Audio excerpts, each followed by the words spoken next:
What's up, y'all? Back again today with a very special video. So today I wanted to pose a question to you, but before I do that, I did want to make a disclaimer, as I often do. Now, none of my videos are made to discriminate or to alienate any set of people, that being black, white, or anything in between. However, certain topics are geared towards a certain set of nationalities. There are a certain set of circumstances as black people that are unique to black people. Similar to the Dakota Access Pipeline. If you've kept up with the story of the Dakota Access Pipeline, this is a pipeline that was supposed to be built under the ancient burial grounds of a Native American homeland. Now, there went on weeks and weeks of protests that involved Native Americans who stood up for the cause of what they believed in and what they held righteous to them. And as Native American people, they fought off police, they fought off opposers, and other people from different races joined. Now, this was a beautiful thing to me because it showed me potential for black people as a collective, meaning that if we can come together as a collective for a certain set of guidelines that we all can agree on, beautiful things can happen. And there doesn't have to be alienation. As we saw in the Dakota Access Pipeline, there were white people, there were black people, there were Latino people, all aiding in the indigenous people of this land in their progression. Similarly, none of my videos are made to alienate. So if you find that this information is helpful to you, whether you be black or white, I ask that you join the cause. However, when I speak on certain topics, you must understand that as a black man in particular, there are a set of certain circumstances that are unique to me as far as overcoming obstacles and challenges. So now, as a black man, I want to make certain content. This particular video is going to be geared towards the black conscious community. Again, because there are a certain set of information, certain set of constructs, certain set of burdens that have been placed on us as a people that we need to have spokespeople to represent for. Okay? So this is why I have taken my channel to the plateau of possible activism, okay? Because I would like to be able to use my voice to utilize truth and righteousness and speak for people that have been disenfranchised. That's my particular goal in my journey. I'm not asking that anybody aid me in it, but I ask that you at least respect my journey and understand my motives. So moving forward, yes, I would like to speak about the black conscious community. And now, the reason I would like to do that is because I find a number of disconnections and dissension within the black community, and there's too many categories that have been placed on our people and have been placed on me that I'm uncomfortable with. And I want us to, as a collective, realize the common denominators in these trains of thought. So I made a quick list of the number of categories within the black population. And I'll tell you that now, but before I do, I want you to realize that as black people, statistically, it is said that we are only representing 14% of American population. So 14% of the American population is said to be black. Of those 14%, we have the highest number of people in jail. So a large chunk or percentage of this 14% has dwindled down due to incarceration. Of the remaining free citizens, we have Christianity and Muslim, or should I say Islam, as the two prevailing thought patterns or categories of belief. Because we understand as one believes or as one thinks is as he does. So the reason why I'm categorizing people by their thought pattern is because who you are is but a mere extension of what you believe and what you do. Okay? So now, when we speak of Christianity, we speak of Islam and the Nation of Islam, we have to understand that these are two constructs that become opposing to certain extents. There are common denominators, though, that we can focus on. However, where one believes that Christ is God, the other believes that Christ is but a mere prophet of God. So this idea will not allow them to move forward as a collective in real time. Now, we also have those who follow the beliefs of ancient Kemet or Egypt, and who believe that the hieroglyphics and the writings and depictions on the pyramids in Egypt are a guideline for how we should live in present-day society. Again, this is not a video to denounce any of these thought patterns, but it is to show you how many different constructs we have in our only 14% of the population. Another form of thought is that we are, as black people, descendants of directly from Africa, and that we were captured from Africa as slaves and came directly to America. And so it is our obligation to reconnect with our roots in Africa. There is also the 5% nation, who believes that 85% of Americans, or 85% of the population, is inherently ignorant to the truth, whereas 10% of the population knows the truth but is in control of the other 85%. And the remaining 5% would be the righteous people who understand the truth and are willing to sacrifice to move forward. Now, these are all thought patterns within the black community.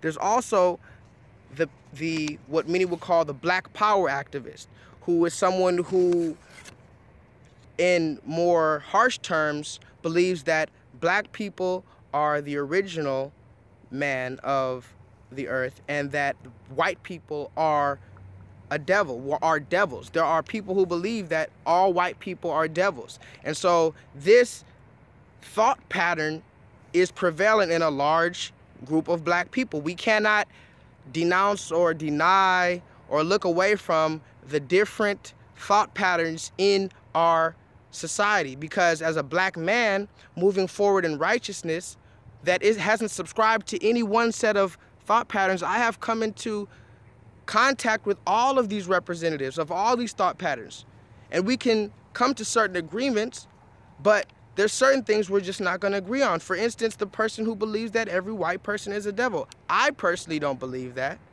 but then we can have debates, we can have positive conversation, but there's certain things that we're just not going to come to the conclusion of.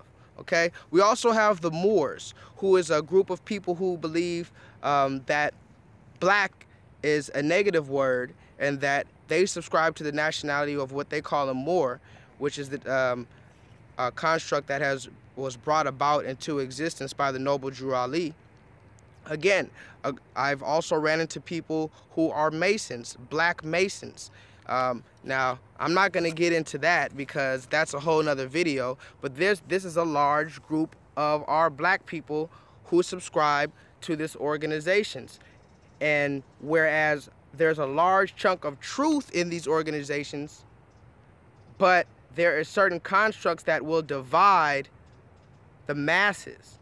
And if we are only 14% of the population, we cannot stand to have such division within our masses. There's also people who believe that God is pure energy, and therefore you should utilize this energy in forms of crystals and the like. So these are people who collect crystals and believe that, you know, there's crystal energy that permeates within it, and there's different sciences that could go to either objectify that or to support that. Again, I'm not here to support any particular train of thought. I am here to say that all these groups of people that I've named can have common denominators to move forward in the future. There's also the Hebrew Israelite, and we can't forget any kind of people, because all people are salvageable and all people can offer positive solutions. Now, the Hebrew Israelite believes that as black people, we are how do you say, the chosen people of the Bible, and we are the Hebrews that the Bible refers to. Again, I cannot denounce nor support this claim, but representatives from all these trains of thought constantly come to me and ask me to join in their train of thought or join in their organization. But as a black person, I would feel limited if I subscribe to any train of thought that does not allow for progression, that does not allow for objectivity. So if you run into any train of thought that does not allow a new member to ask questions or to challenge the beliefs, then we have to become suspicious, because we know that any righteous organization, we know that any righteous train of thought can withstand the onslaught of criticism, okay? So now, moving forward past the conscious community, we also have to speak about the other labels that have been placed on us as people. First, we have to mention the Bloods and the Crips, because we can't forget about them either. Now, I know a number of Bloods and Crips. The same way I know Muslims, I know Christians, I know 5%ers, I know Moors, I know Hebrew Israelites, I know Masons, I also know Bloods, and I know Crips. And I have laughed with all of them. I've shared embrace with all of them. And this is the idea that permeates, that I recognize that we have more similarities than we do things that construct us. So that's why I'm saying even the Bloods and the Crips are salvageable. Even the Bloods and the Crips started as an organization to protect their neighborhoods. They started with the inception of righteousness. Somehow they went askew, but does that make them unsalvageable as people? And who are we to decide who is salvageable or not?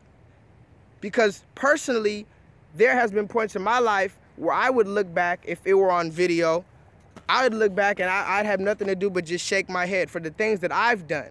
So who are we to cast the stone on a person who is currently living unrighteously? We just have to utilize our righteous mentality to point them in the direction that will show them why it's important to change. So far often we tell someone they need to change, but they don't realize why. If a person robbed the bank and he just became a serial theft and he just the highest paid bank robber, and then you told him, man, you know that's not right. You need to stop robbing the bank. You can say that, but in order to be more effective, my solution would be to offer him a reason why he should stop robbing the bank. Because as a human being, he only sees the benefits. If he realizes that he hasn't been caught, the rewards are outweighing the risks, and there's seemingly no effect, why would he stop? Now, a true friend may come to him and say, man, you need to stop robbing that bank. Why? Well, for a number of reasons. One, I fear for your safety. I know that you're good at doing this, but maybe the next time you may not be so lucky and you may not make it out of that bank. And maybe if you do make it out of that bank, you may be serving 25 to life.